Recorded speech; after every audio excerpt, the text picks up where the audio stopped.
خفیہ بئی معنی کہ بہت لوگوں یہ تو مجھے معلوم ہے. میرا تو جو اپنا کام تھا مجھے اسی سے غرض تھی کہ انہوں نے درخواست کی تھی کہ ان سے میرا نکاح پڑھا دیں. ہم چلے گئے. تو یہ کہاں پہ نکاح ہوا تھا ان کا؟ پہلا نکاح ان کا بنی گالہ میں ہی ہوا تھا. ٹھیک ہے ٹھیک ہے. اور وہ بنی گالہ تشریف لائی تھیں؟ جی وہ وہاں پہ موجود تھیں اور زلفی بخاری بھی اور یہ دوسرے نعیم الحق صاحب. نہیں نعیم صاحب کو تو میں نہیں کہتا. زلفی بخاری اور چودھری صاحب اور کچھ لوگ اور بھی تھے. کچھ لوگ اور بھی تھے. ٹھیک.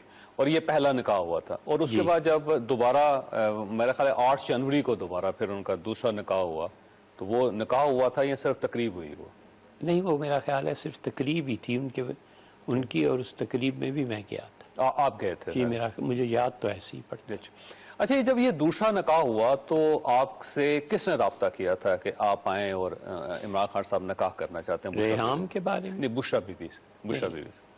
بشرا بی بی کے بارے میں جہاں تک دوسرے نکاح کا تعلق ہے، اگر پہلے سے شروع کریں تو زیادہ میں پہلے کی بات کر رہا ہوں کہ میں دوسری شادی کی بات کر رہا ہوں. دوسرے نکاح کی دوسری شادی کی بات کر رہا ہوں کہ کب کس نے آپ سے رابطہ کیا. میرا خیال ہے یہ 31 دسمبر 2017 ہوگا، کیونکہ 1 جنوری کو یہ نکاح ہوا 2018 کو.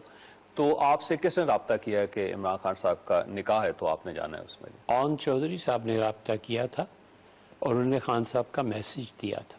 ٹھیک. انہوں نے کہا کہ ہمارے ساتھ چلنا ہے اور ہم اس وقت آئیں گے. تو پھر وہ آئے اون چودھری صاحب اور آپ پارا کے قریب ایک گاڑی میں بیٹھے رہے، کچھ انتظار کیا، اور دوسری گاڑی میں نہیں، جس گاڑی میں بیٹھا ہوا تھا زلفی بخاری بھی فرنٹ سیٹ پہ اس وقت موجود تھے.